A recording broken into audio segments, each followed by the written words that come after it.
Hello everyone. आज हम learn करेंगे फैक्टोरियल के बारे में। फैक्टोरियल का प्रोग्राम सी लैंग्वेज में कैसे लिखते हैं, राइट? सो हम सीधा प्रैक्टिकली स्टार्ट करते हैं और ओपन करते हैं VS code, visual studio code. तो वीएस कोड मैंने ओपन कर लिया है और इसमें मैं अपना पहला प्रोग्राम लिख रहा हूँ। सबसे पहले आपने प्लस के ऊपर क्लिक करोगे, देन फाइल का नाम मैंने यहाँ इसका नाम कर लिया facto dot C. Dot C देना जरूरी है बिकॉज सी लैंग्वेज में हम कोड लिख रहे हैं, तो सी लैंग्वेज का एक्सटेंशन डॉट सी होता है।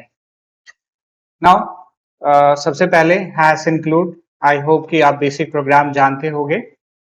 और एस टी डी आई ओ यानी standard input output dot H, ये एक हेडर फाइल होता है जो लाइब्रेरी की तरह काम करता है सी लैंग्वेज में। फिर हम मेन फंक्शन लिख रहे हैं, आई एन टी मेन,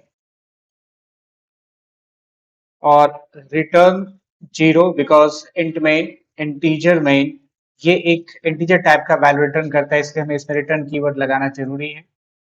अब आती है प्रोग्राम की बारी। तो सबसे पहले हम एक वेरिएबल डिक्लेयर करते हैं जिस एन, मतलब मुझे जिसका फैक्टोरियल चाहिए था। उसके बाद एक वेरिएबल जिसमें हम फैक्टोरियल की वैल्यू स्टोर करेंगे और उसका इनिशियल वैल्यू हम 1 करते हैं, यानी हमें दो वेरिएबल चाहिए एन। एन में हम यूजर से इनपुट लेंगे जिसका हमें फैक्टोरियल कैलकुलेट करना है, और एफ जिसमें हम फैक्टोरियल स्टोर करेंगे। और एफ की इनिशियल वैल्यू हमने 1 दिया है बिकॉज एफ को हम मल्टीप्लाई करने वाले किसी न किसी नंबर से। अब 1 ही क्यों? बिकॉज किसी नंबर को जब आप 1 से मल्टीप्लाई करते हो तो वापस वो सेम नंबर हो जाता है। मीन्स कि अगर मैं 5 को 1 से मल्टीप्लाई करूंगा तो 5 ही होगा। अगर यही मैं f की वैल्यू 0 करता और 5 को 0 से मल्टीप्लाई करता तो रिजल्ट 0 हो जाता है, इसलिए मैंने इनिशियल वैल्यू इसका 1 रखा है। बाकी आगे मैं कोड लिखूंगा, आपको समझ में आ जाएगा। तो सबसे पहले हम एक नंबर इनपुट ले लेते हैं।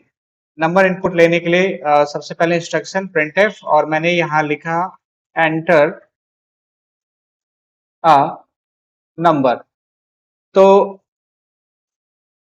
अब इसे इनपुट लेने के लिए हम स्कैनफ का यूज करते हैं। स्कैनफ में सबसे पहले format percent D, because integer का फॉर्मेट परसेंट डी होता है। देन एड्रेस ऑफ एन, यानी एन में एक इनपुट हो जाएगा। ठीक है, तो यहां मैंने एक नंबर इनपुट ले लिया है।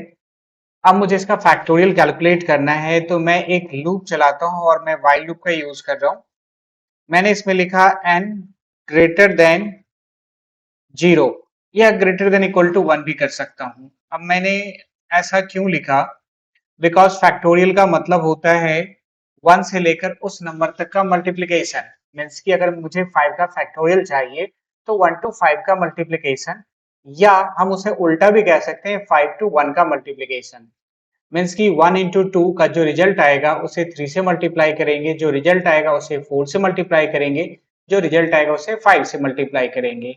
सेम रिवर्स से भी हो सकता है कि 5 को 4 से मल्टीप्लाई करेंगे, जो रिजल्ट आएगा उसे 3 से मल्टीप्लाई करेंगे, जो रिजल्ट आएगा उसे 2 से मल्टीप्लाई करेंगे, जो रिजल्ट आएगा उसे 1 से मल्टीप्लाई करेंगे, और जो रिजल्ट है दैट इज फैक्टोरियल। तो यहाँ मैं 5 टू 1 वाला लूप चला रहा हूँ, इसलिए मैंने यहाँ लिखा N greater than 0। Equal to नहीं लगाया मैंने, ये ध्यान रखना, इक्वल टू 0 करूंगा तो 0 तक चलेगा और लास्ट में सारी वैल्यू 0 हो जाएगा, इसलिए ग्रेटर देन 0 या ग्रेटर देन इक्वल टू 1। ये बात मेरी आप ध्यान से याद रखना। तो सबसे पहले फैक्टोरियल निकालना है, तो f equal to F into N, और फिर मैंने कहा n माइनस माइनस। बस इतना छोटा सा प्रोग्राम और मेरा फैक्टोरियल कैलकुलेट हो गया। मैं इसको प्रिंट करता हूँ f की वैल्यू की।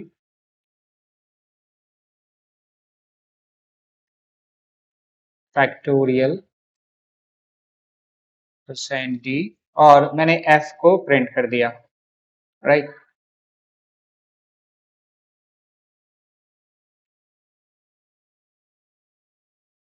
तो अब हम देखते हैं, यहाँ देखो f में हमने 1 रखा था और n में सपोज मैंने 5 इनपुट लिया था, तो 5 और 1, f की वैल्यू 1 और n की वैल्यू 5, तो दोनों मल्टीप्लाई होने के बाद जो रिजल्ट आएगा दैट इज 5, वो f में स्टोर हो गया, यानी f में 1 था, अब f की वैल्यू हो गया 5। नेक्स्ट लाइन में, इस लाइन में n का वैल्यू 1 से डिक्रीमेंट हुआ और n का वैल्यू हो गया 4। अब दोबारा चेक करेगा, अब n का वैल्यू 5 नहीं अब 4 है, तो क्या 4 0 से ग्रेटर है। तो फिर से नेक्स्ट लाइन एग्जीक्यूट होगा f इंटू एन, तो f में 5 हो चुका था और n की वैल्यू 4 है, तो 5 इंटू 4 दैट इज 20। तो अब f का वैल्यू हो गया 20, यानी नेक्स्ट टाइम जब मैं इसे दोबारा से मल्टीप्लाई करूंगा तो f की वैल्यू 20 होगा। और इस लाइन में n का वैल्यू हो गया 3। अब दोबारा चेक करेगा जो n का वैल्यू 3 है क्या वो ग्रेटर देन 0 है, डेफिनेटली है। तो फिर से ये टास्क एग्जीक्यूट होगा और यहाँ f इंटू एन, f का वैल्यू 20 था और n का वैल्यू 3, तो 20 इंटू 3 दैट इज 60, तो f का वैल्यू हो गया 60। और अब f का वैल्यू 60 है, ये आप ध्यान रखना। और नेक्स्ट लाइन में n का वैल्यू हो गया 2। अब हम दोबारा कंडीशन चेक करने जा रहे हैं, तो अभी भी कंडीशन ट्रू है, n का वैल्यू जो 2 है वो अभी भी 0 से बड़ा है। तो फिर से ये टास्क एग्जीक्यूट होगा, f का वैल्यू 60 था और n का वैल्यू 2, तो 60 इंटू 2 यानी ये हो गया 120। और यहाँ n का वैल्यू हो गया 1, 1 पे भी कंडीशन ट्रू है क्योंकि ग्रेटर देन 0 मैंने लिखा हुआ है।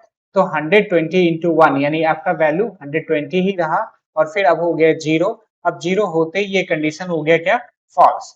तो अब हमें इस लूप से हम बाहर निकल जाएंगे और हमें f की वैल्यू को प्रिंट करवाना है और f की वैल्यू हम इधर प्रिंट करवा रहे हैं, तो f की वैल्यू 120, तो यहाँ पर रिजल्ट के रूप में हमें 120 मिल जाएगा। तो एक छोटा सा कोड है जो आपके सामने है, आप इसे देख लो, प्रैक्टिकली रन करो, आप अपने नोटबुक में भी लिख लेना। अब हम इसे एक बार एग्जीक्यूट भी कर लेते हैं। तो मैंने यहाँ से इस प्ले बटन के ऊपर क्लिक किया